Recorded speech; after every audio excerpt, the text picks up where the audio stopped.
Dear guest parents, ladies and gentlemen, welcome again to the Italian Embassy in this very special occasion. I now give the floor to the Ambassador of Italy to Germany, Armando Varricchio. Ambassador, the floor is yours.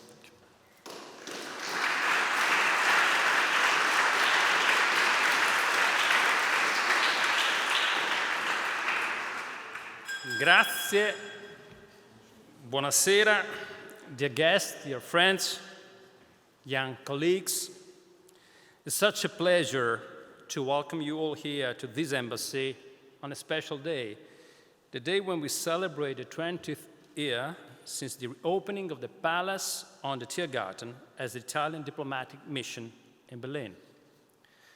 A building that bears within itself a past as troubled and complex as that of Berlin in the 20th century, and which has become, over the years, one of the architectural features of a city that carries with it a perhaps unique and truly fascinating concentration of history and modernity. This embassy was officially opened on the 26th June 2003 in the presence of the then Italian and German presidents Carlo Azeglio Ciampi and Johannes Rau. Clearly, the diplomatic relationship between Italy and Germany goes well back in history.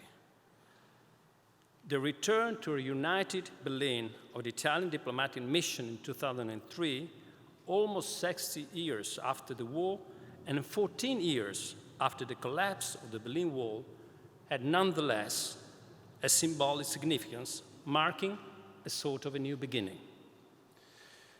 The last 2 decades have been marked by a long series of momentous events, or turning points, as it is customary said these days, that have severely challenged the international order previously known to us.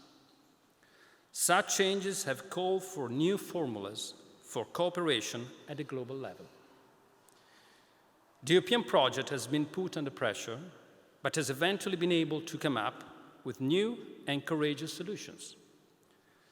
The cooperation between Italy and Germany has been instrumental to achieve and implement them.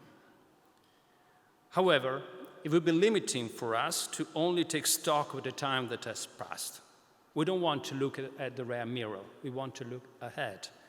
And this is why today's meeting was rather conceived with the ambition to debate about the future of the relationship between our two countries and the contribution that they can guarantee to the deepening and success of European integration. For this reason, we have decided to address the panel discussion to you, young diplomats of Italy and Germany, and young professionals. Because you have been witnesses of past events, but you will be protagonists of the war that is taking shape today. As the President of the Republic of Italy, Sergio Mattarella, put it in a recent address to young diplomats, which I would like to extend to all those present today, and I quote, "Your passion, your knowledge, your dedication are indispensable for the European integration, for its growth, for its evolution, for facing the crisis of today and the challenges of the future.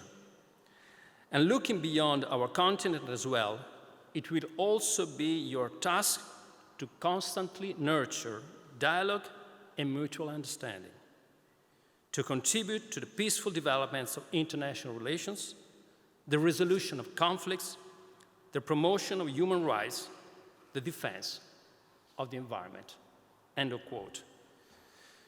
The era opening before us is no less full of challenges than the 20 years we have left behind. The Russian war aggression on Ukraine has shattered the European security order and risks triggering other crises worldwide. It has called into question the rules-based international order and the drive for ever closer global economic cooperation that characterized the long period of peace, development, and progress after the Second World War. The climate crisis, on the other hand, opens unprecedented scenarios for the future of humanity. It calls for courageous choices and transformations in the way we produce and consume, and to protect our planet, which, however, can only be effective in a context of a truly global cooperation and understanding. The same is true for the effects of technological innovation proceeding at incredibly high speed. Italy and Germany, as two of the world's most industrialized democracies and leading manufacturers in Europe, have special opportunities and responsibilities in defining responses to these challenges. As founding members of the EU, we have also special responsibilities in promoting the advancement of the European project, which in turn is fundamental to the protection of our interests. There are no national interests unless we work together at the European level. To this aim, the relationship between our two countries can already count on several important strengths. The political dialogue continues and intensifies, most recently with Chancellor Scholz's visit to Rome on June 8, the second bilateral meeting between our two heads of government in the time frame of 4 months. We are working on the organization of a G2G intergovernmental consultations by the end of the year here in Berlin. Our economies are more integrated than ever. Just in 2022, the trade exchange reached a new record of around 170 billion euro, which, by the way, comes at the end of a 3-year period of extraordinary and continuous growth. No less decisive are the relationship between our two civil societies and cultural ties, indispensable to improve mutual understanding, integration, and an ever closer cooperation. The special bond between Italy and Germany, which also shapes the common membership in the G7 and NATO, will soon be boosted by an action plan. At the next G2G summit, the two governments will officially adopt such a document, which will make the dialogue at political and technical level even closer and more regular.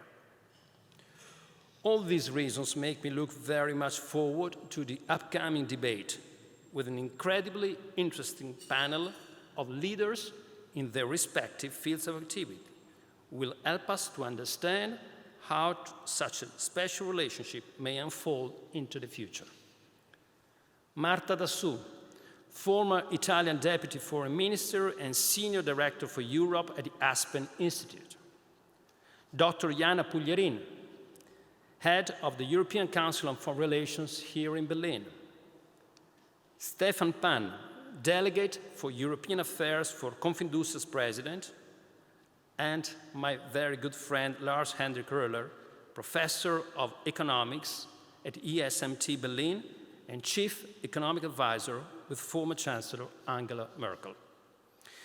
They will be moderated by Paolo Valentino, who, as a longtime correspondent and columnist for the Corriere della Sera, is one of the most authoritative observers of the bond between our two countries.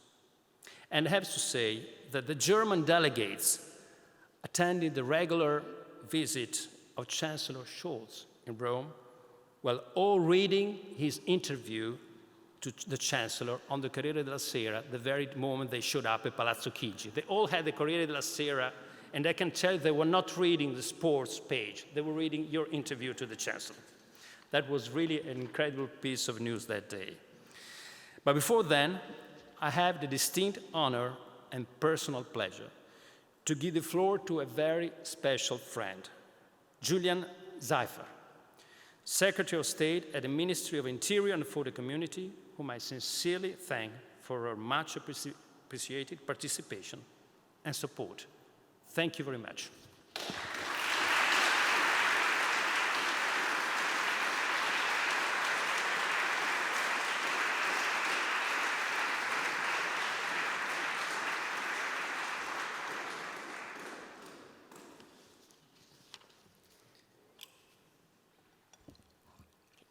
Dear Ambassador Berricchio, ladies and gentlemen, thanks very much for the invitation. I feel really honored.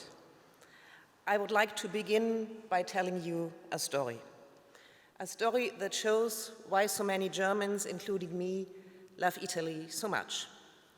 The story takes place in the Italian region of Emilia-Romagna. It has a sad beginning. The region was hit by a major earthquake in 2012. Many people were killed or injured, and some 15,000 lost their homes. The economic damage was also extensive and was estimated at several billion euros. Among the businesses affected were the large factories that produce the region's famous cheese, Parmigiano Reggiano. The earthquake knocked over the racks where the great wheels of the cheese were ripening. A total of 360,000 wheels were broken apart. As a result of the damage, half of the year's total production would go bad within a few months. Cheese producers would go bankrupt if they couldn't sell it. Workers would lose their jobs. Families would struggle without the income of their fathers and mothers. The impacts would be serious and widespread.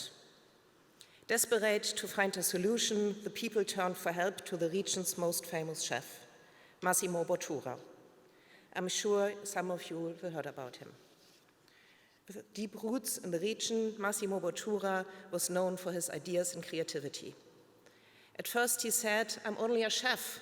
How can I save an entire region?" But a few weeks later, he was at a slow food festival in Torino, where he presented a new recipe, risotto, cacio e pepe. What was so special about this recipe? It called for an entire kilo of Parmesan to serve 4 people. Tens of thousands of people followed Massimo Bottura's recipe. The recipe was a triumph in kitchens and restaurants throughout Italy. Cooking and eating Parmesan suddenly became a way to show solidarity. And the unbelievable happened. All of the broken wheels of Parmesan were sold, chunk by chunk, by the end of 2012. The cheese producers of Emilia-Romagna were saved by a child of the region through heart, tradition, community, and creativity. For me, and I guess for most of us, this is typically Italian.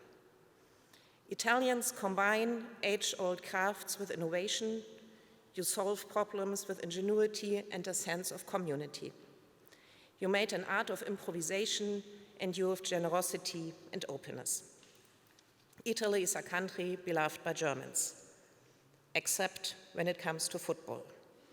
Although Italian football is not now our main concern right now in terms of sport. We Germans look across the Alps with great affection and admiration to a land where there is more La Grande Bellezza than Il Grande Ordine that we have in German. However, I'm firmly convinced that a key reason for the close friendship and common understanding between Italy and Germany, and that is one that is often forgotten, is our similarities, last but not least, including our similar historical experience. Over the last 2 centuries, our 2 countries have developed in strikingly similar ways for good and ill. Although both of our countries have been on the map for a long time and centuries, they did not become nation states until relatively late. In both of our countries, civic movements for national unification began only in the 19th century, and it was not until the second half of the 19th century that we became nation states, each with a constitutional monarchy only 10 years apart. Italy in 1861 and Germany in 1871. Germany and Italy both fought in the First World War. Afterwards, both suffered serious economic and social crises, as well as political upheaval. Both of us experienced a fascist dictatorship. During that time, we were also allied as Axis powers.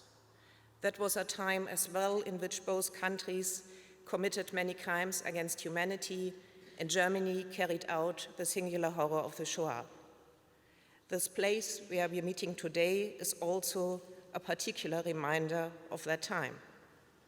However, this place also reminds us that after the regimes were defeated in World War II, both countries were able to rise from the ashes to democracies with a new political and social order in the heart of Europe.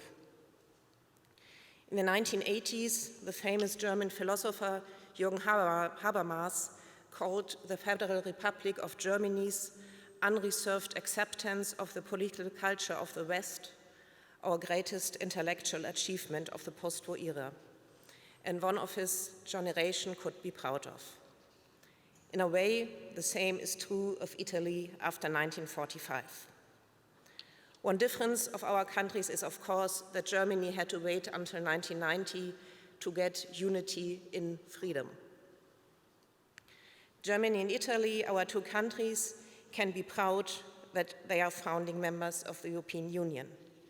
They not only took part in the process of the European unification, they also moved it forward really strongly.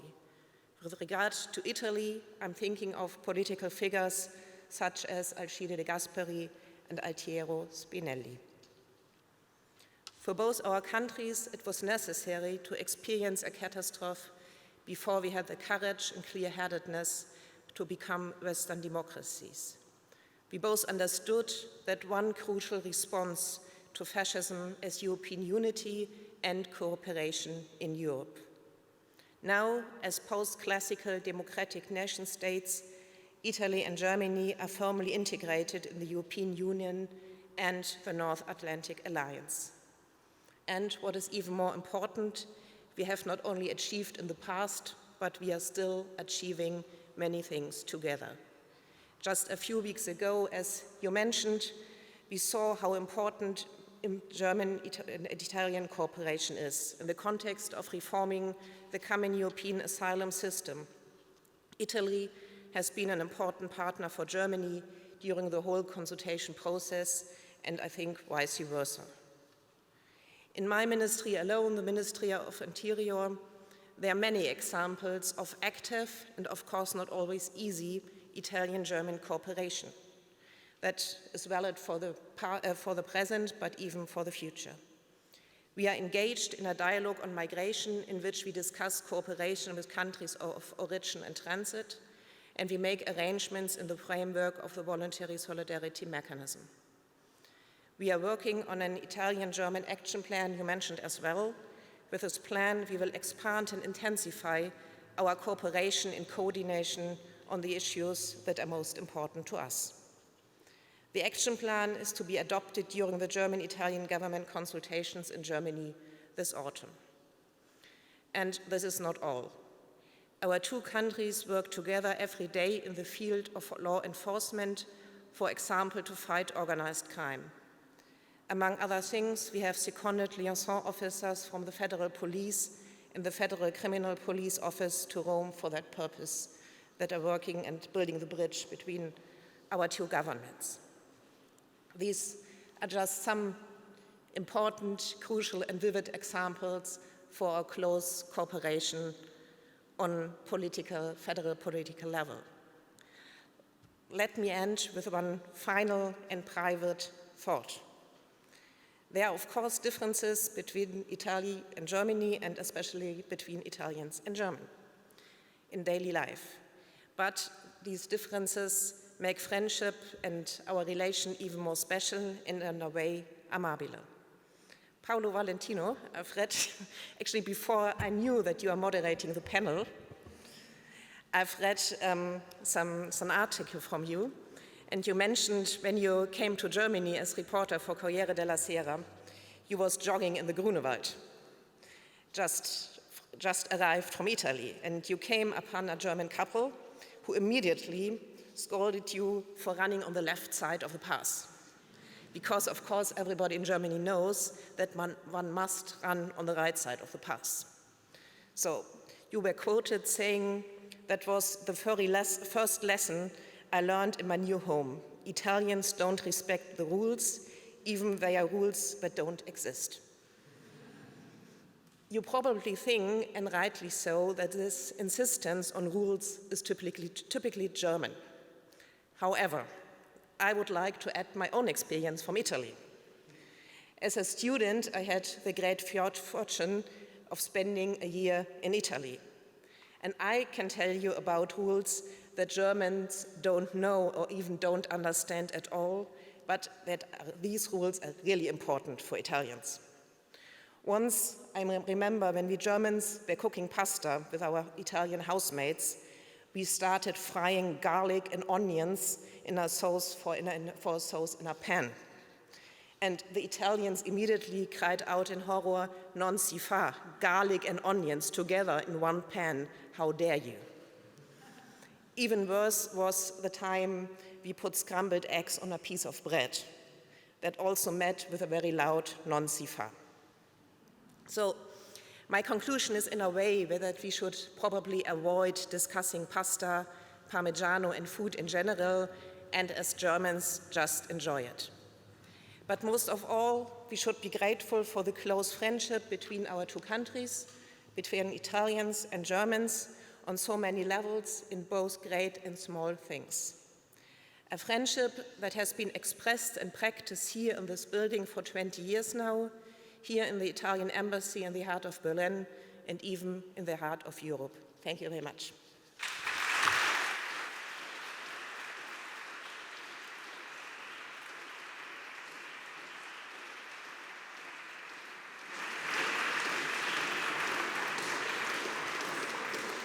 Thank you, State Secretary Seifert, for your nice words, and once again for being here with us tonight.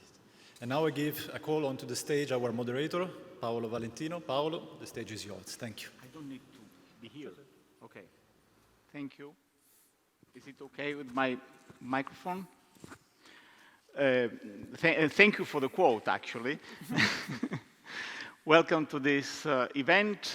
I have a fond memory of this embassy because I was one of the few people, I think we are two, who were here 20 years ago when this embassy was opened.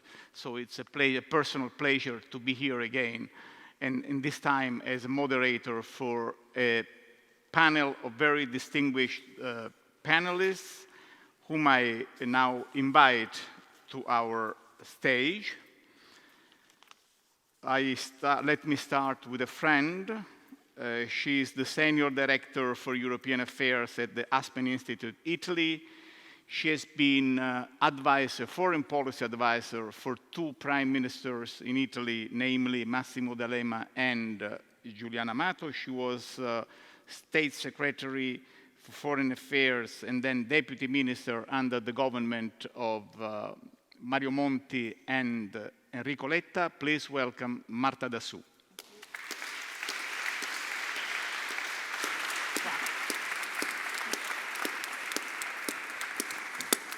Forse li metto io qui allora, forse è meglio lì. Our second guest is Dr. Jana Puglierin. There is no analysis or article in the big medias like Financial Times or Wall Street Journal that goes on Germany, which goes without a quote from Dr. Jana Puglierin. And she's a senior foreign policy fellow at the European Council on Foreign Relations and head of the Berlin office since 2020. And before that, from 2015 to 2019, she headed the Alfred von Oppenheim Center for European Policy Studies at the Deutsche Gesellschaft für Auswärtige Politik. Please, Dr. Jana Puglierin.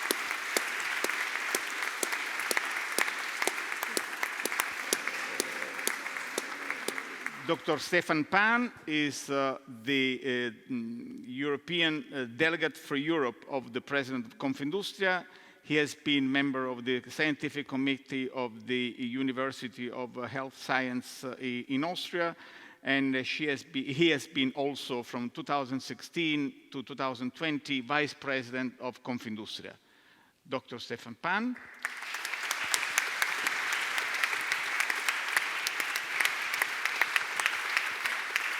And last but not least, Professor Lars-Hendrik Röller, who returned in 2022 to ESMT as Professor of Economics, after having been since 2011 the Chief Economic Advisor to Federal Chancellor Angela Merkel and also to the Sherpas of the G20 and G7. In his research, Dr. Röller focuses on the interlinkages between economic, business, and society, with a special focus on geopolitical risks. Please. Thank you.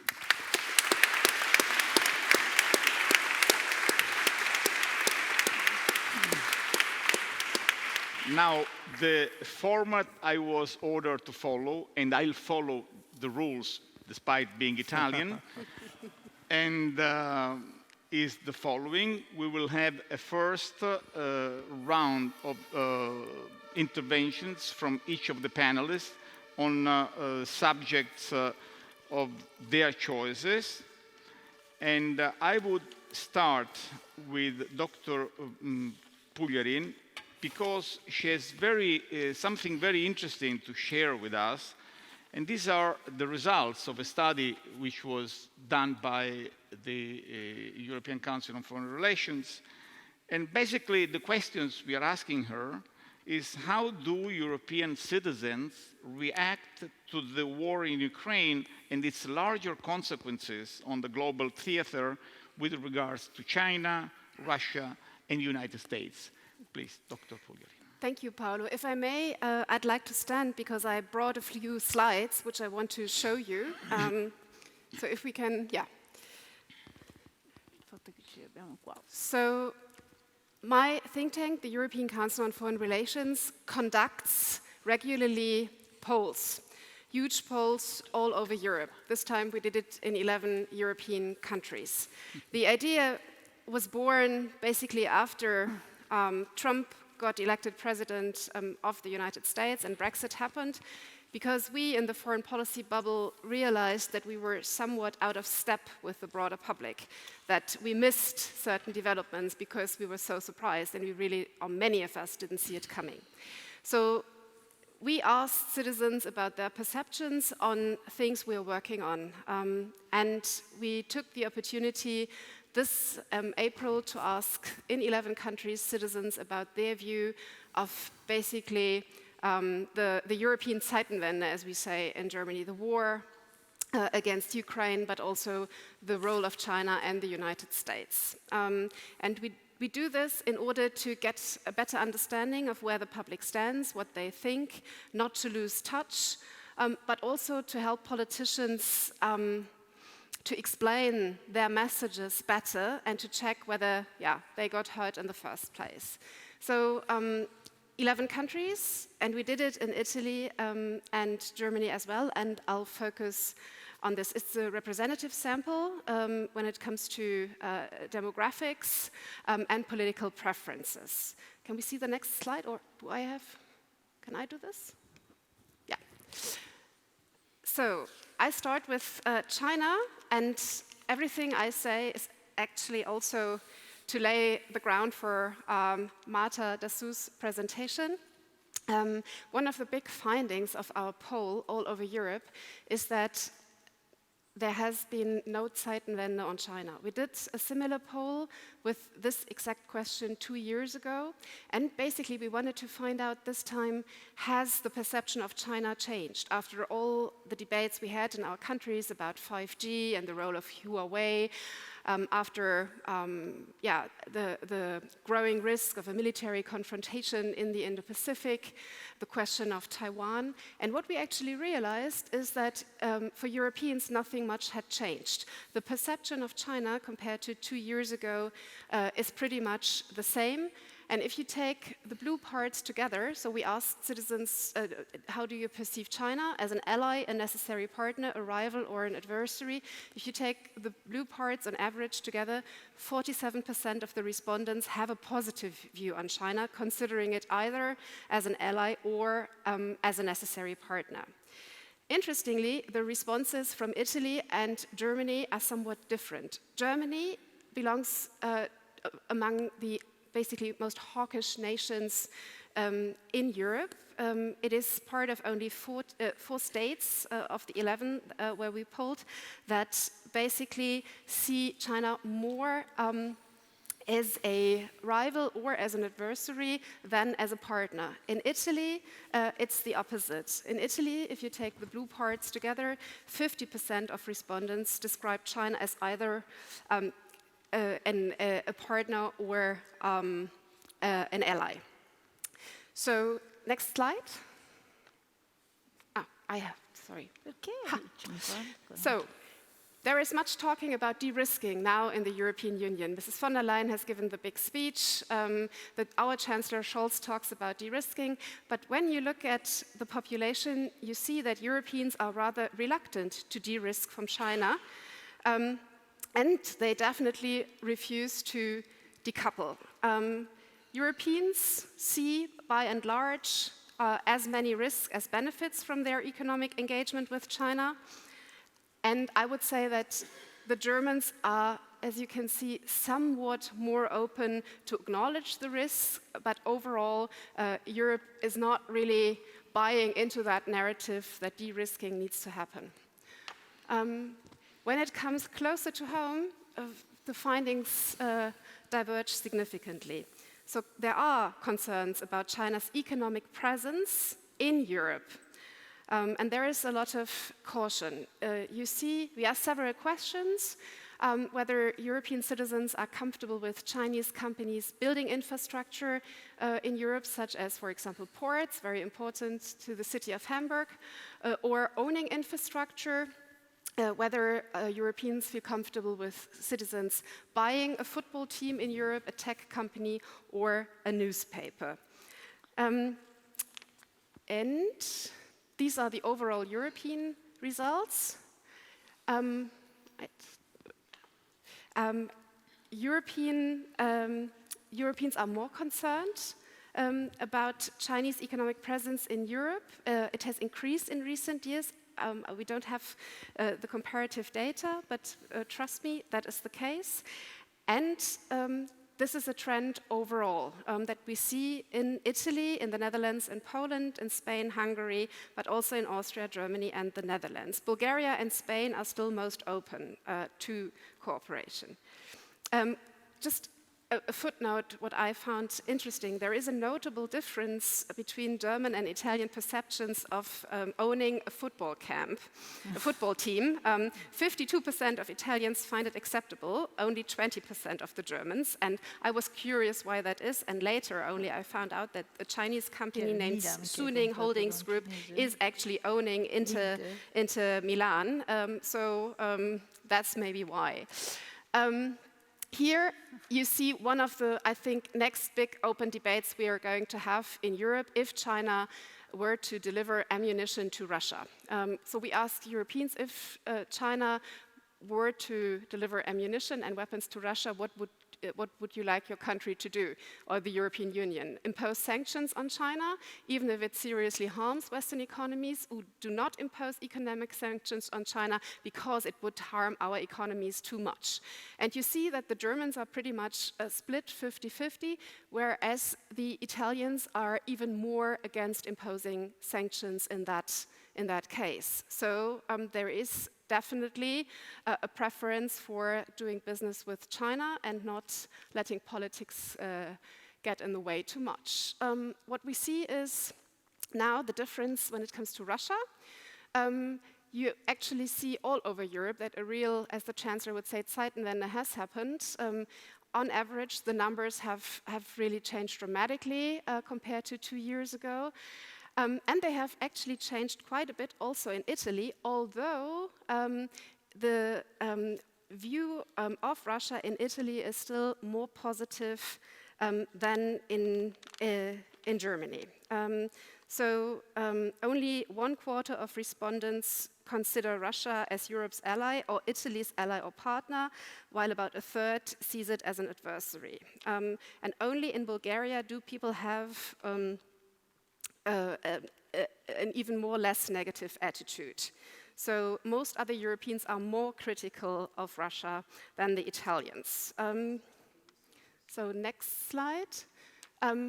Interestingly, when it comes to the United States, the view is more negative than in many other European countries. Although you see that in all our countries there is a strong preference to work with the United States and to see it as an ally or partner. The difference here between Italy and Germany is that in Germany more people see it really as an ally. 35% say it's an ally and we share values and interests, whereas in Italy this is only 17%. But overall there is a positive attitude. This made the headlines when we actually published the poll, not so much because of Italy and Germany, but more because of the overall message. I don't know if you all remember Macron's trip to Beijing, and when he went home and gave that famous interview on the flight, he was talking about the Europeans needing to make sure not to get dragged into conflicts or crises, I think he said, that are not ours. And that is exactly how Europeans view a possible confrontation over Taiwan. The specific question we asked here was, imagine China were to invade Taiwan and the United States would basically enter the war and come to Taiwan's defense. What would you want your country to do? And we had two options: side with the United States, side with China, or remain neutral. And you see that overall this attempt or this desire to remain neutral is super strong all over Europe, but you see a significant difference, not so much between our two countries, but if you compare it, for example, with Sweden or Poland, you see a much bigger readiness to side with the United States, even though also in those societies the kind of the desire or wish for neutrality is very strong. So, and this is just to give you some, stimulation and to lay the ground for Marta, who can make sense of all of this now and explain why Germans and Italians see the world around them somewhat, not totally, but somewhat differently. Thank you.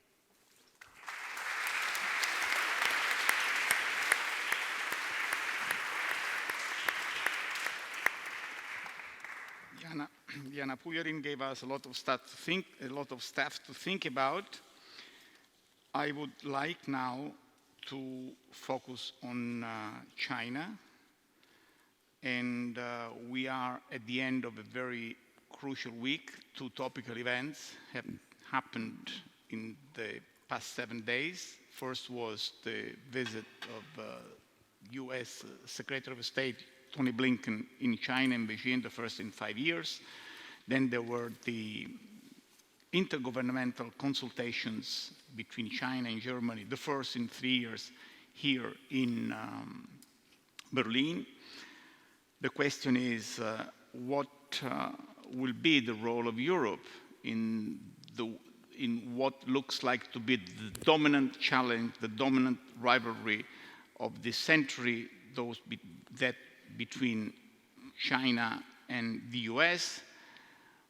We played already a small role, at least in language, if not in substance, by switching the debate from decoupling to de-risking, copyright Ursula von der Leyen. And I think that Marta is best suited to give us an appraisal. Thank you very much, and thank you, Armando, first of all. Thank you, and the Secretary, for your nice introduction about the Italy-Germany relationship with a lot of food, which was fun. And thanks, Jana, for your reading of the public opinions. After all, if you go to an average, Italy and Germany, public opinions are not so distant. The polarization in Europe occurs under different axes, maybe, also because we have more or less the same problems, in the sense that we already had to pay a high price to the war in Ukraine, especially the energy crisis. That was a first hit, if you wish, for our industrial models. And I have to say it was quite surprising how Italy was quick and flexible in reconverting from east to the Mediterranean sources. Nowadays, Algeria is our most important gas supplier, but also Germany through regasifications and buying more LNG from the US, from Qatar, etc. I mean, the presumption was that it would have been impossible to reduce, to cut down this dependency from gas sources. But in the end, it was possible. And it was a surprise. And the surprise also was how much the Europeans stayed together in supporting Ukraine. Again, it was not for granted, this sort of cohesion around a firm line on Ukraine and against Russia. So the public opinion can change. Certainly governments change their position. The idea that Russia was, in any case, a supplier, Russia was a cheap supplier. There is no doubt about it. We profited from that. But the old adagio went on for years saying, okay, we have to buy, but they have to sell. And I recall this idea because in that moment, the last 2 decades, the idea that overdependence from a single source could have become a security problem was discarded. It was not considered as a major risk. Now we have got the problem, there is a risk, and so we have to de-risk. And so I enter the China issue. We cannot have a second Russia, in a sense, so we have to consider that in the moment in which we are over-dependent from renewable energies, for instance, from China, and this is the case, we can enter a real problem because we give our adversary a real weapon. The weaponization of interdependence is a major problem we have in international relations. So, more or less, I think that Europeans and the US are on the same page on that very point. As compared to the 70s, to the 90s, the idea that integration per se is the good news, produces in any case peace, stability, and convergence is completely over. This is not any longer accepted as an article of faith. The illusion that the old globalization could have produced a convergence between political systems is over. And this is the case for Russia, clearly, but it is also the case for China. And so I see from this point of view a convergence. Then there is, among the Atlantic Alliance, also a degree of divergence. And the divergence is linked to the fact that while the US-China relationship is an old story, in a sense you have a superpower incumbent and you have a new power in ascendancy, or at least it was in ascendancy, China. And so this is the reason why we talk about a Thucydide trap. You have a sort of natural competition between the two major superpowers of today and of tomorrow, probably, and Europe feels that she could be squeezed out by this competition, and that we need to defend our ability not to be squeezed in between this competition.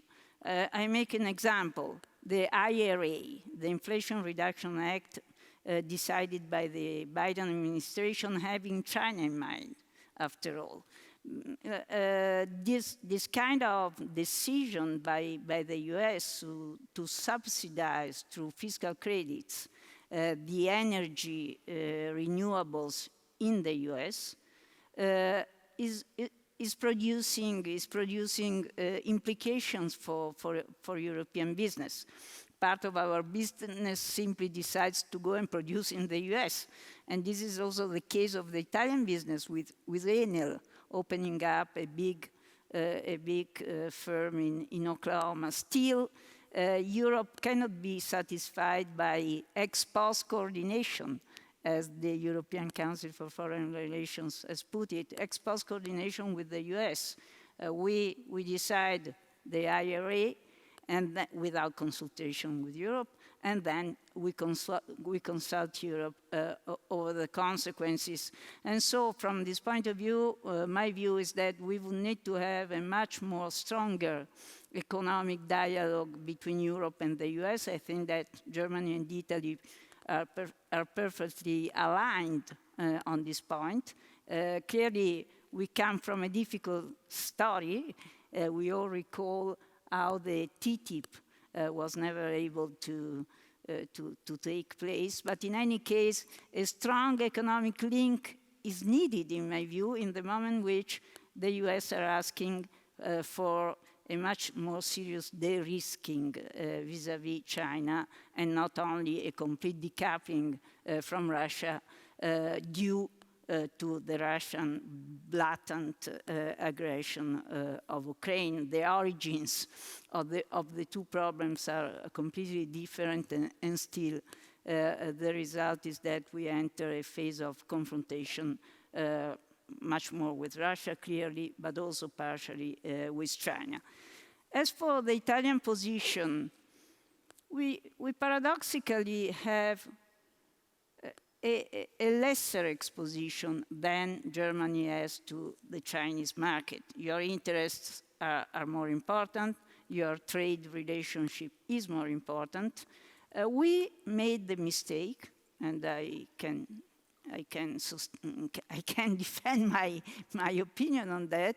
We made a mistake in 2019 deciding to sign, the only country in the G7, a memorandum of understanding on the Belt and Road Initiative, which was a completely stupid thing to do, especially because we immediately realized that it was a mistake, and so we decided to have a sort of empty box. De facto, the memorandum is nothing. It has only a political value that the Chinese cherish and that we cannot any longer accept. So my forecast, I don't know whether I'm right or wrong, is that our government will decide not to renew the agreement, and we will have to suffer some consequences, given the fact that the Chinese are championing coercive diplomacy and in economic retaliations when these kind of decisions are taken. So Italy will be on a difficult ground on China, in my view, because of this inherited decision. While on Russia, the current government is very firm. I do not see any hesitation at all from the Meloni government in following the European line. And it is, by the way, the Meloni government is a strong pro-Atlanticist government, which leads me to say, and I will end here, that among Italy and Germany, notwithstanding some nuances in public opinion, there is a complete agreement, and this is my view at least, on foreign and security policy. Italy would subscribe to the new national strategy just issued by Germany. Maybe we would put a bit more emphasis on the Mediterranean front, given our geographical position. Still, we are in complete agreement. Then we are not in agreement, as it is well known, on fiscal policy in Europe and the reform of the Stability Pact. And so we have a traditional mismatch between the degree of agreement on foreign policy and security policy and the degree of potential disagreements on fiscal policy. And my question to our colleagues is whether this mismatch can can be a good recipe in a moment in which security and the economy are converging more than in the past. Can we sustain in the long term a disagreement on the economy, on the economic management, while we have a complete agreement on foreign security policy? The debate over China would say no, because we are entering a phase in which security and the economy must go hand in hand.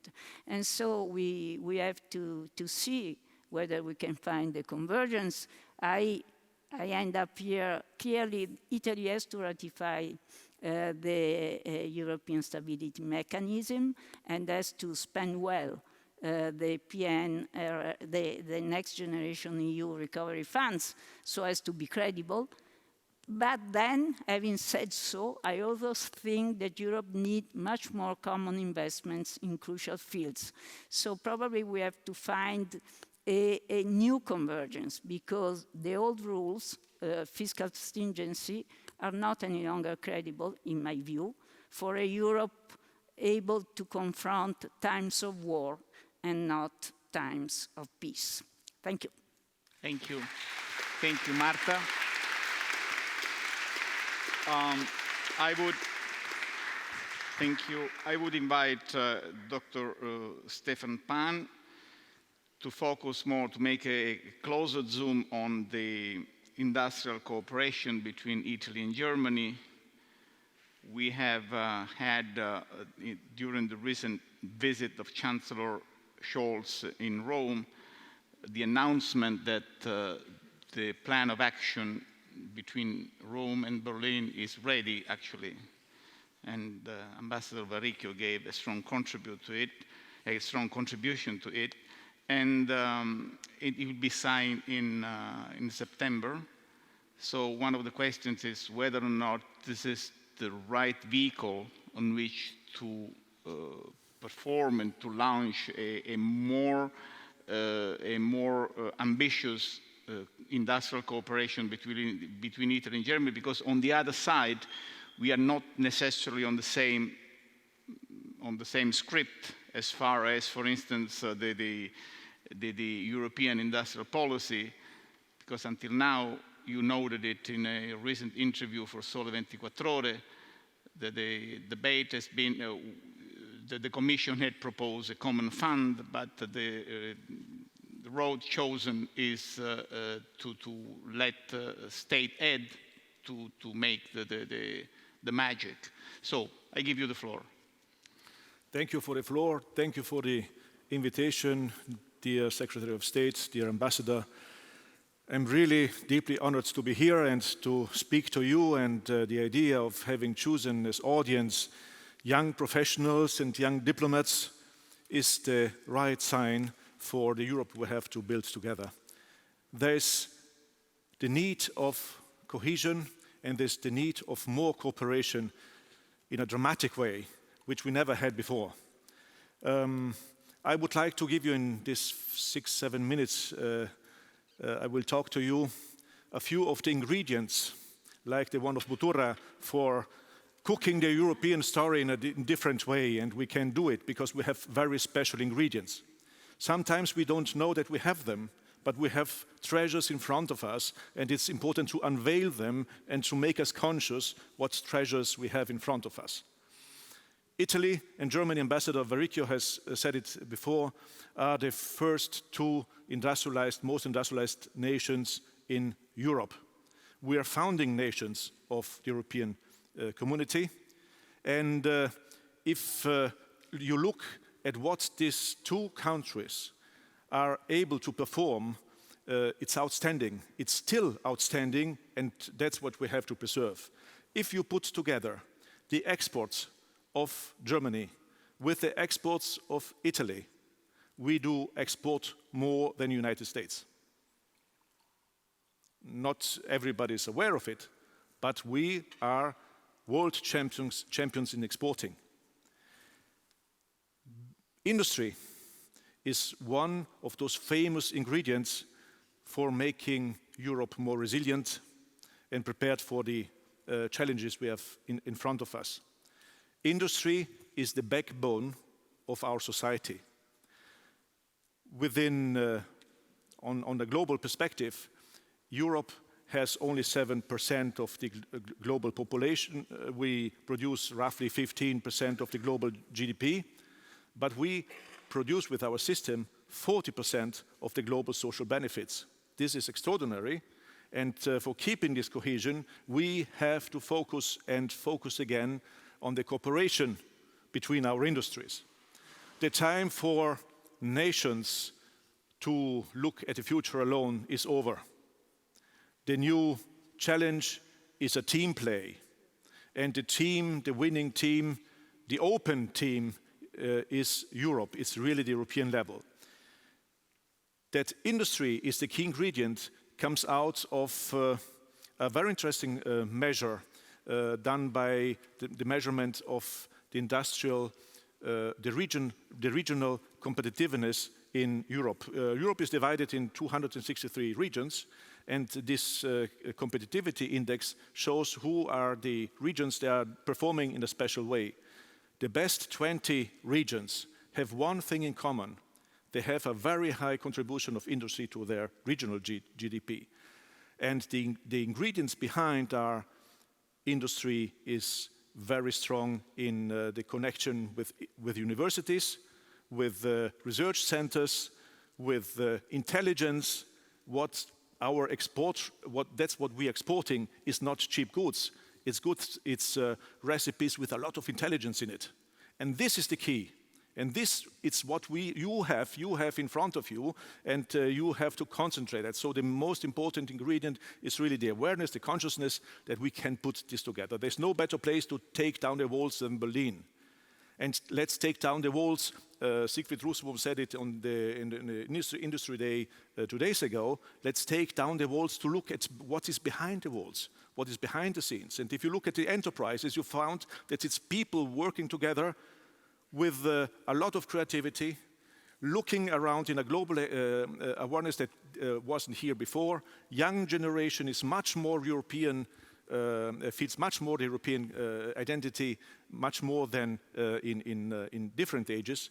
And this is really key if we want to transform Europe and make Europe resilient. We made an analysis what is needed and what are the facts we have to bring together. We made this by joining each other. There's a strong relation between the Italian Confindustria and the German association, which is the BDI, Bund der Deutschen Industrie, where we meet regularly year by year since 2012. One of the starting points was given in this embassy, and you are sitting here, you are part of this part of history. And from the bilateral meetings that we started, now we have a regular meeting, weekly meeting, where our delegations come together in Brussels and we discuss every single topic. What can we do it in a common way, in an integrated way? After we started the bilateral meetings, our French friends came and said, hey, we are here as well. We want to have a bilateral meeting with you. And we started the bilateral meeting with the MEDEF, Confindustria and MEDEF. And then we said, oh, we have to put us all the three together. So we have the trilateral meeting above of that. And we will have the trilateral meeting in September here at the embassy. And the embassy will host the gala dinner where we come together for discussing real ingredients, how we can make Europe more attractive. There's one early indicator that is dramatic. The most important indicator on the capability of our resilience is investments. Because investments is the moment where you show that I trust, I put my money, my capital into something. And if we look at the movement of investments over the last years, there's a very significant data that comes out. Net foreign investments into Europe fell by 66% between 19 and 21. 66% went down. They went up by 63% in the United States. So we should have our alarm clocks ringing.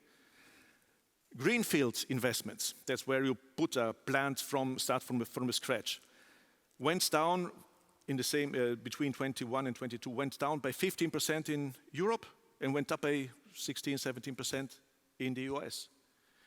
That's where we have to wake up, and you have all together, we have to wake up and show and transmit that we can do things, and for doing the things, we've inquired what are the essentials that we need to change for allowing investments to come.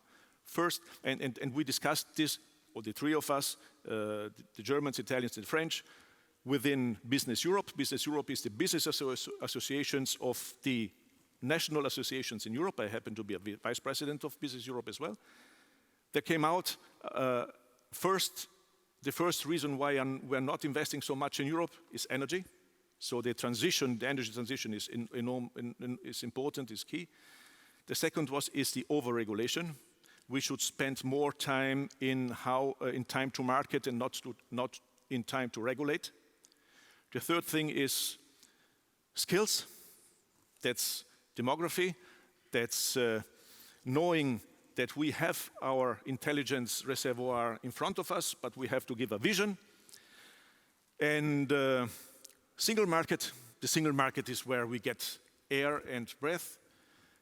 And the last thing is trade.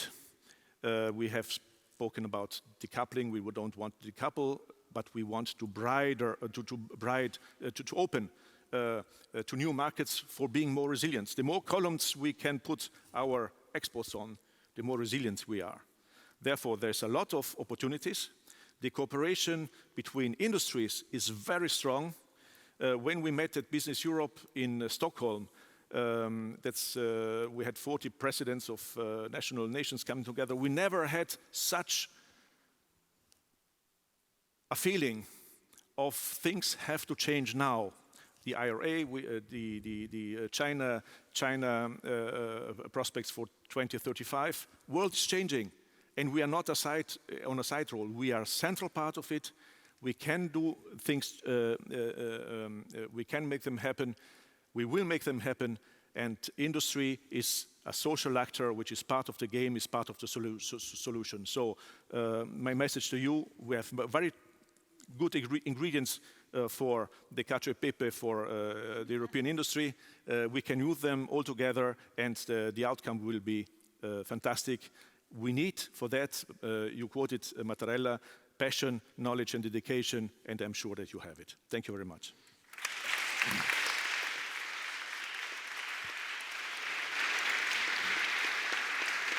Thank you, Dr. Pan.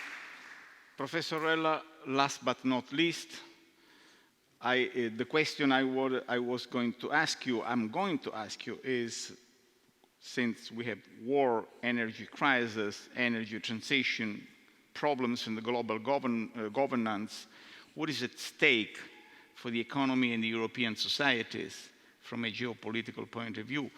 But since I saw you taking notes during the debate, of course, feel free to comment or to take the lead from something has been said, please. Okay, thank you. I didn't know what I was supposed to talk about, so now I've sort of written down some things in response, and I'll be very short because I think be nice to have maybe also some discussion with the floor. So when Armando asked me to come here, the palace in the Tiergarten, which is of course a very historic building, you mentioned it a little bit, I was sort of thinking having been in the government for 10 years and now not being there anymore, what has sort of been good areas of cooperation, but I want to talk to him. And then he said, don't talk about the past, let's talk about the future. Well, I want to say two things about the past. I mean, the first one is, this is the story, 3 German ambassadors, Armando, Piero, and Luigi, all German ambassadors, have then served at the highest level, advising, I think, the last 10 years of the Italian prime ministers.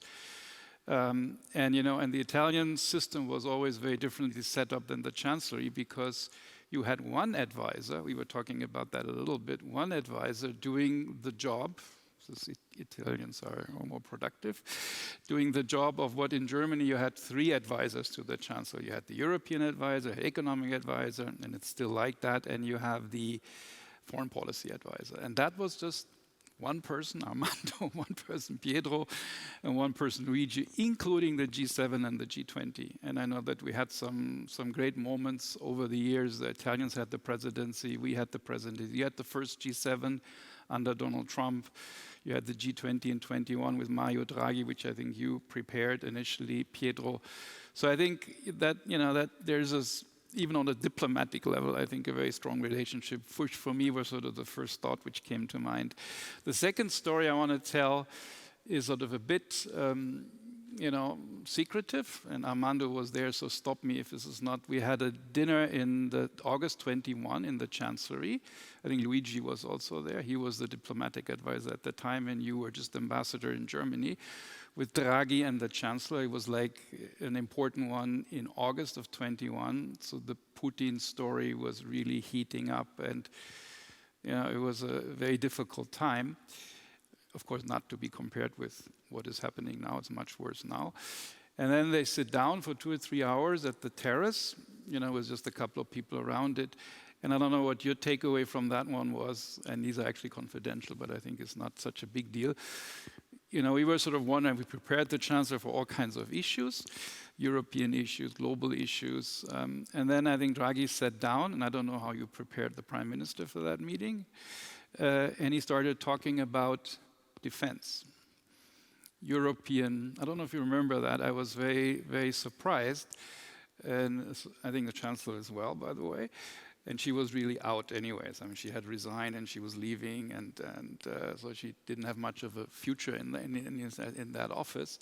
And everybody was aware of that, of course. And he said, look, the only language, I'm paraphrasing now because I'm not supposed to. The only language Putin understands is strength. And here's an economist, Draghi, the president of the ECB, who would expect to focus on your kinds of issues, said, let's do something about that. Why don't we lead on that? And maybe this is also part of the action plan now. I really don't know what's going on. And of course, you need to get the French involved, and they talked about that as well. And I think that was interesting and very far-sighted.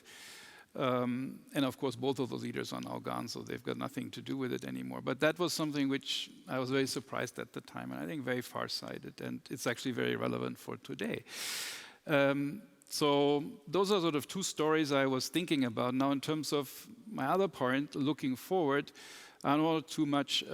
I was just a bit like on your line, helping run the economy, that actually a lot of look at the dossiers in Brussels, leaving aside the fiscal issues, which I think we will solve somehow. There'll be some compromise in the end.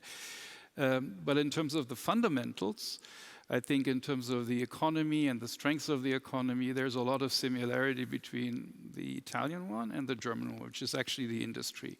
And it's also, I think, the industry structure. It's family-owned, small and medium-sized firms, which in Germany is mixed. But I think that's why I think you and the BDI and MEDEF, I think MEDEF is a little different, by the way, that they will get along. So I think this kind of heavy focus on competitiveness and industry, and now with all these industrial policy discussions we're having with the Americans and the Chinese getting even stronger, I think that is something where the interests should very much be aligned.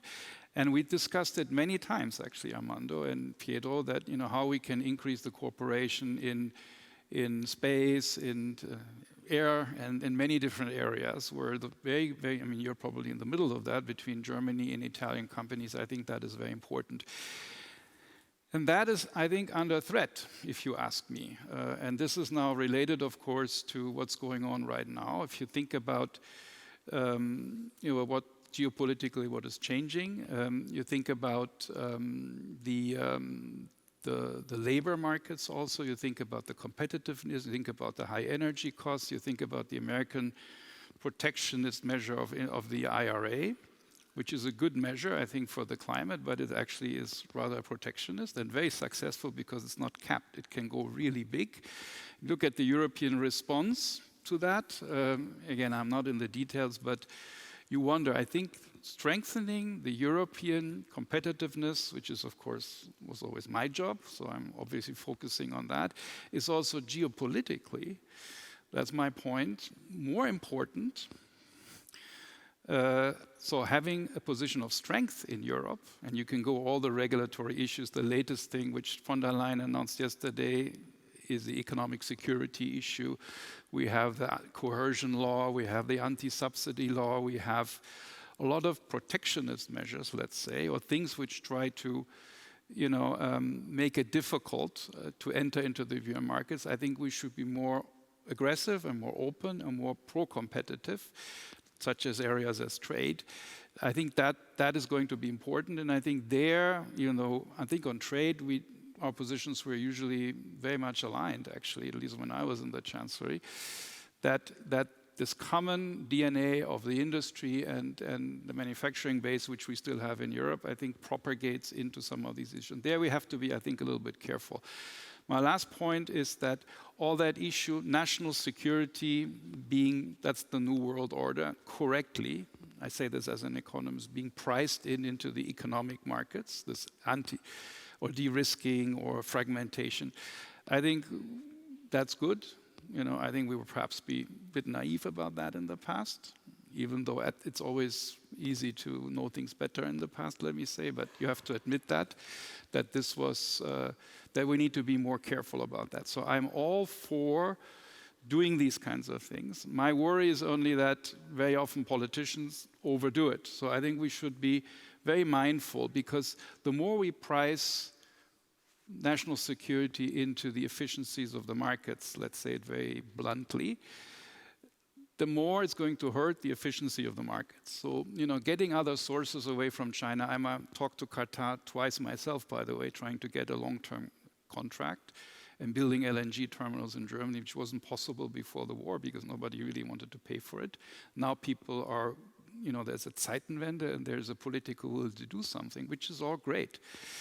But it's going to end, there is a trade-off between these national security considerations and, if you don't do it right, economic growth. And in the end, you need to be successful economically and resilient. And getting that balance right, I think, is a big challenge moving forward. And I think the interests of Italy and Germany in getting that trade-off right, sort of being economically successful, saying it bluntly, not ignoring, human rights and other kinds of issues and security issues. I think getting that trade-off is a challenge, and my hope is that, Italy and Germany can move in that direction, help Europe moving in that direction. So my final point was actually going to be a bit pathetic. Sorry, I've been maybe too theoretical, but now that you're out of government, you become more theoretical because you don't really know exactly what's going on. I said there are plenty of joint interests, economically, security, and cultural. Cultural, not an expert on that, but I think it's obvious. Europe needs the Italian-German relationship just as much as the Italian-Germany relationship needs Europe. Isn't that a nice thing to say? Thank you.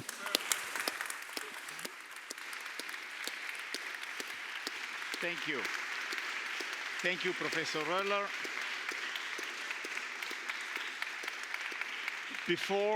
Before taking a few questions from the floor, we have a special guest, and it's a pleasure to give the floor to Ambassador Piero Benassi, who was ambassador to Germany from 2014 to 2018 before becoming foreign policy advisor to the Prime Minister and then ambassador to Brussels.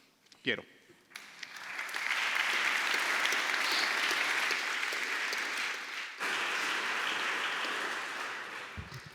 Thank you very much, Paolo. Thank you to Armando Varricchio for the invitation, for very predictable reason. First of all, the possibility to meet again colleagues and friends here after the wonderful experience, even if, as Lars-Hendrik said, not marginal, that was to be ambassador to Germany and then advisor to the Prime Minister, etc. Armando called me to come here to facilitate the debate, so I have the obligation not to complicate it. But somehow I'm going to complicate it, because what raised from the different contribution of the prestigious speakers, in my opinion, is a strong difference nowadays in comparison with the past. What happens in the last 3 decades? Europe, because we have to talk from a European perspective, we face a challenge more or less every 4 years. The fall of Berlin Wall, the financial crisis in Southeast Asia, 11/9, and terrorism in the United States, Afghanistan, Iraq, financial crisis coming from the United States, migration issue, fragility of the Eurozone. Every 4 years. The little difference nowadays that they came all together at the same time on the table. Because in the last 3 years, we had COVID-19 pandemic crisis, immediately followed by the blatant aggression of Russian Federation to Ukraine. What was the response? The first 3 responses, I would say. COVID pandemic crisis, COVID-19, a vaccination campaigns on equal terms for 27 member states, an incredible success of the European Union. Then, in order to face social and economic crisis, we had another historical page. I had thousands of anecdotes on the negotiation of that for Next Generation EU. And then immediately after, we had the aggression of Russian Federation to Ukraine. And the first response was immediate 27, even with some differences from Brussels, unanimous support to Ukraine, and 11 package sanctions to Russian Federation. But we have no time to look back with satisfaction because the challenges on the table still remain even stronger than in the past. That is economic situation, inflation, the need to have as soon as possible a ceasefire just to end this carnage and destruction of the country, and then geographical issue, Mediterranean, broader Middle East, China, United States, etc. So, three questions.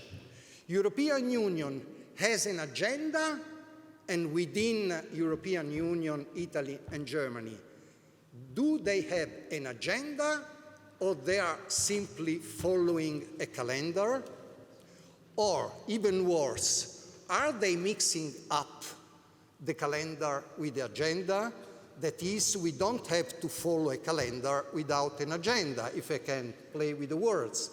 The second question could be, what are going to interfere or to readjust the next election to the European Parliament in 1 year?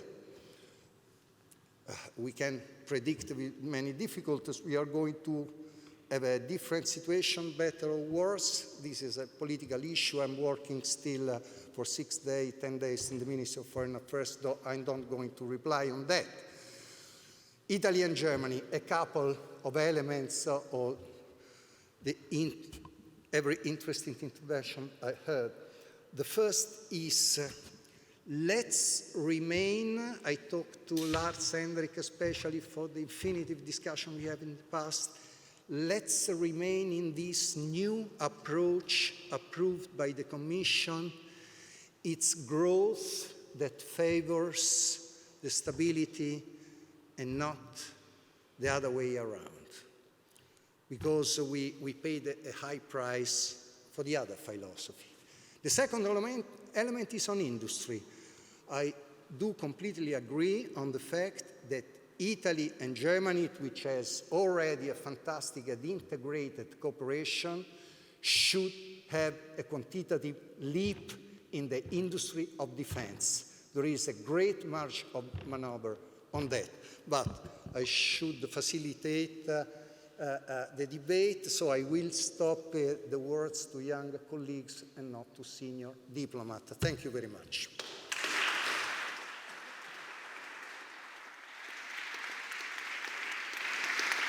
Well, there was a lot of food for thought here, and maybe this can stimulate some of you to ask for aggressive questions. Is there anybody who's willing to break the ice?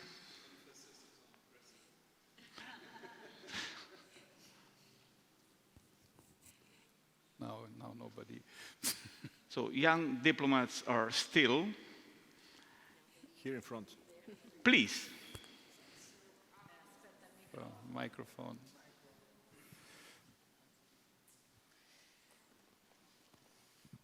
Hello, good evening.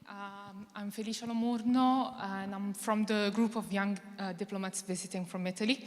It's a pleasure to be here and to be here listening to these panelists, which have been enlightening, if I can say so. I think that I'm speaking for my colleagues as well. Mine is, rather than a question, a reflection.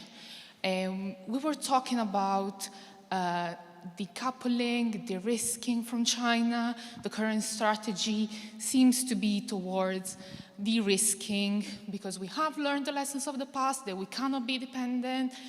However, I was reflecting on the recent visit of Blinken to China, where the press says that he has been, let's say, rebuked by the Chinese counterparts for this US call for decoupling, economic decoupling. And I was reflecting on this specifically in the sense that we have, so it's the West that has built economic institutions such as the WTO, where we had China adhere. And now we are saying that this framework, which we really pushed for, is not good enough. So my question is, are we at risk of losing credibility towards the other partners if we pursue such a strategy? So, as I was saying, more of a reflection than a question, but I would really like to hear your inputs on the matter. Thank you very much. Professor Röller, you seem very sensitive to this. Personally, I don't think we are decoupling. I don't think the Americans, I think they also said de-risking. The question is only, what does de-risking mean? The government is working on a German government was working on a China strategy, had a national security strategy. And I think, as I said, this de-risking is a good idea, but I think we should not overdo it, but that's easily said than done. When you go through the instruments we're talking about right now, the big one is outbound investment. To what extent von der Leyen suggested that? I think the Chancellor said, if I understood this correctly, that he's a bit more skeptical, so it'll be an interesting European summit end of this month, the June summit, remember it, is sort of how tough is the de-risking really going to restrict firms' behavior in terms of inbound investment, outbound investment, economic security, thinking about how much dependency in silicium, 80%, 90%, red lines, which countries are going to make a difference between China and democratic countries like India, and who does it? Is the government doing it through regulatory issues? There are lots of legal issues in that, or actually companies have a self-interest of not being depending on monopolies. But I don't think companies have the same incentives as the government does because you're multinational. I think the Europeans have a different. So I think that is an interesting debate. You should participate in that. It's a crucial question.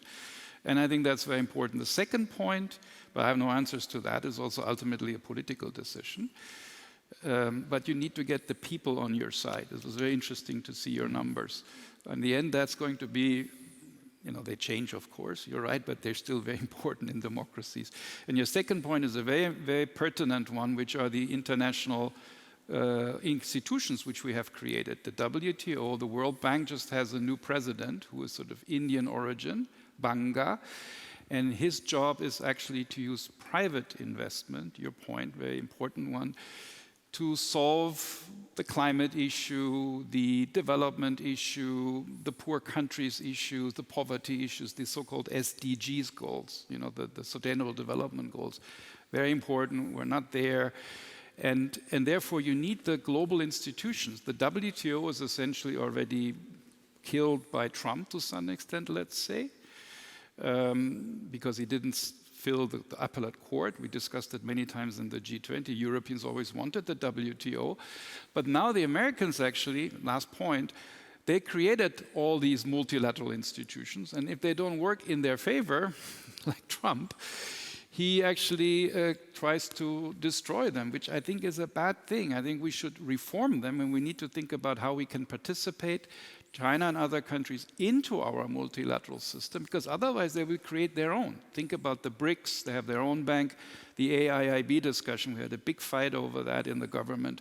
So let's integrate the rest of the world in the existing ones, and let's not kill what we have created at the multilateral level. That's what we try to do, but easier said that. But the more support from the young people and from the business community comes towards that, the more likely it is that we will find out a good solution to that. Sorry. Dr. Puglierin may have something to add. A footnote on the de-risking, because we always talk about decoupling and de-risking on our side, and we totally neglect that China actually is actively de-risking and decoupling at the same time with high intensity. It's actually declared a policy by the government with strategies like China 2025 or dual circulation. Xi Jinping has said it in mutual speeches, and he has even said that he's going to weaponize dependence. So the whole Chinese strategy at the moment aims at making basically the world more dependent on China, but China less dependent on the world. And we need to be aware of this. We can talk forever about us not wanting to decouple or to de-risk, but we need to be aware that that is exactly what China is actually doing, and planning to use the dependency as a tool when it comes to influencing us. And when it comes to the others, I think decoupling can be a big opportunity for us and the Global South. Because take lithium, for example. Lithium, it's something we import from China, but exists also in Chile. Problem is that the Chinese have already been to Chile much prior to us and have basically done a lot of deals already. But China has disadvantages from the Global South perspective. I mean, it's an attractive partner on many fronts, but what the so-called Global South countries have realized is that sometimes the Chinese come in, take the raw material and bring Chinese workers in and basically keep all the profits for themselves. Global South countries are really interested in partnerships on eye level when it comes to, for example, they don't want to be only raw material suppliers. They want to build their industry as well. And one could have much better offers for those countries, basically building supply chains, leaving part of the profits in the country, making them kind of employ their own people instead of us sending in ours. So there is actually also an opportunity for us when it comes to de-risking and working with other partners much more. Yeah. I think, this is a very important point, that the West, if it's united, should not be isolated. I think this is, the rest of the world is going to grow. 70% of the growth is in Asia this year. It's not in Europe. So we need to, that's what Chancellor calls this a multipolar world. There will be multipolars, and other poles are going to be more important relatively than they are today, and we need to work with them without compromising our values. So not isolation is not the solution. Yeah, the point is that these regional powers or these emerging economies, they tend to play on all tables. This is a new phenomenon, if you wish, but a very interesting one. If you look at India or Saudi Arabia, they tend to reach defense agreements with the United States on the one hand, buying arms from Russia on the other, and then cooperating with China on the economic front. And so this is not even the old non-alignment, it's a pluri-alignment, which is difficult to manage, but I agree with the point that we cannot afford to lose the Global South to China and partially to Russia, because after all, Russia plays a critical role in the Mediterranean also. If I may add only one point on what you said. The risking from the Western perspective is by definition limited. We are looking at critical technologies, especially dual-use technologies, and we are looking at specific sectors where we feel to have an over-dependence, the manufacturing of critical raw materials, for instance, and we are looking to FDI's investments in Europe or in the US in critical infrastructures, ports, the Pyrenean ports, the Hamburg port, Trieste, what to do about it. So these all are, in my view, security-led initiatives, but I agree with you that when you start introducing security considerations, the efficiency of the economy may in the end be harmed. So in a sense, the whole globalization was very efficient, and it allowed the growth of the Chinese poor class, if you wish, 500 million people out of poverty. The problem is that at the same time, the Western middle class started to feel a resentment, and this has provoked a populist backlash in our democracies. So this is the kind of link that Jack Sullivan is using when he speaks of a foreign policy for the middle class. This link, and in the end, you come to the problem of the weakening of our democracies. And finally, I share your view that the WTO, especially the US, are, in a sense, damaging it, deciding not to name a representative in the appeal committee. Still, China has used the WTO in an unfair way for many different years, using the argument that she was a developing economy, etc., etc., etc. So China also has a revisionist agenda as far as the international institutions are concerned. It's a tricky issue, and we will see. We are clearly in a power transition. A unipolar, in my view, from a security point of view, multipolar from an economic point of view. Europe has to be able to be a pole, but that implies all the kind of issues you said before. And lastly, but really lastly, for us, for Europe, China and the US can never be the same. I hope that on this point we agree. Macron made a mistake, in my view, saying, Asia security is not our business, giving the impression that for him, Europe is really neutral, in the sense that the US and China are the same thing. They are not the same thing. We are allied to the US, we are protected in Europe by the US, and this cannot be forgotten.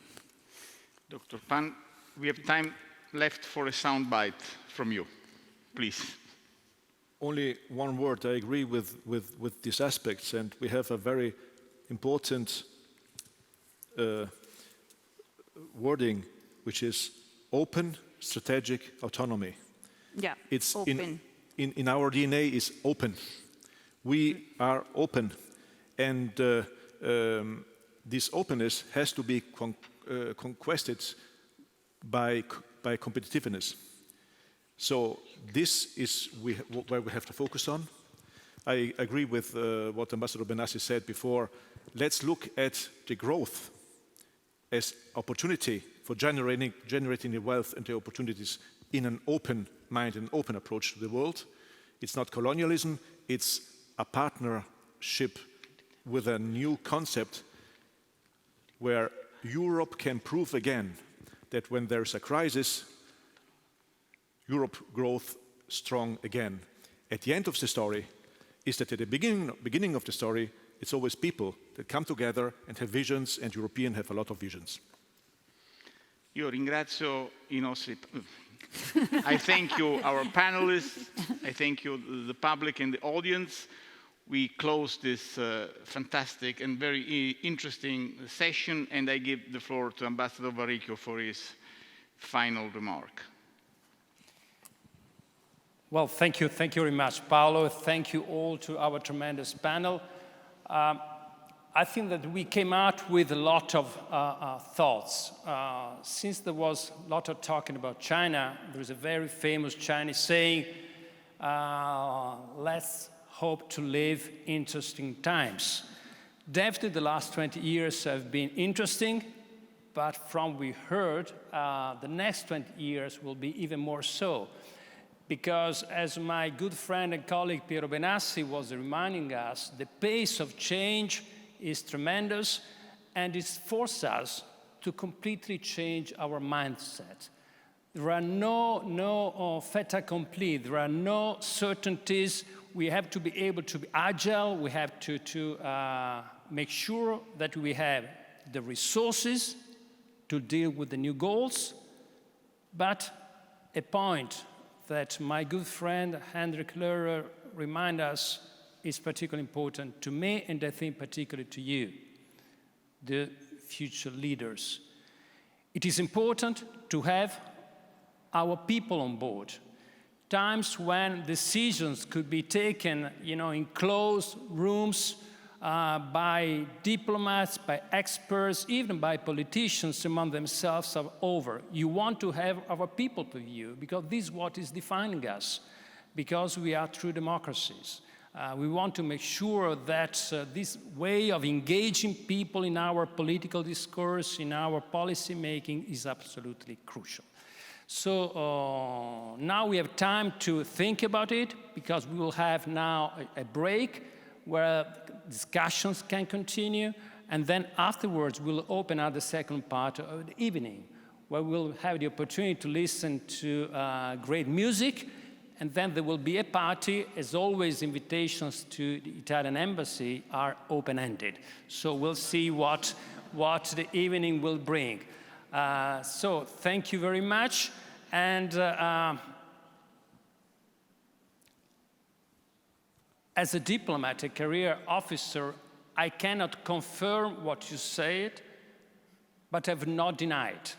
I only have one slight difference in recalling. That was not August, it would have been 2 years yesterday. It was June 21st, and I have a direct memory of that, because that day, and I speak to young diplomats, this is part of our life. In the morning, I was dressed up in morning suit, presenting my credentials to President Steinmeier. I just had the time to rush back to the embassy, change myself, and then rush into the airport, welcoming then Prime Minister Draghi for what proved to be an incredibly interesting evening discussion, taking advantage of a beautiful summer evening in Berlin with then Chancellor Merkel. That was very, very interesting, but you will have to wait the next 20 years for me to complete the full recalling of that evening. Thank you very much, and thank you to our special guest, Secretary of State Seifert. Thank you very much.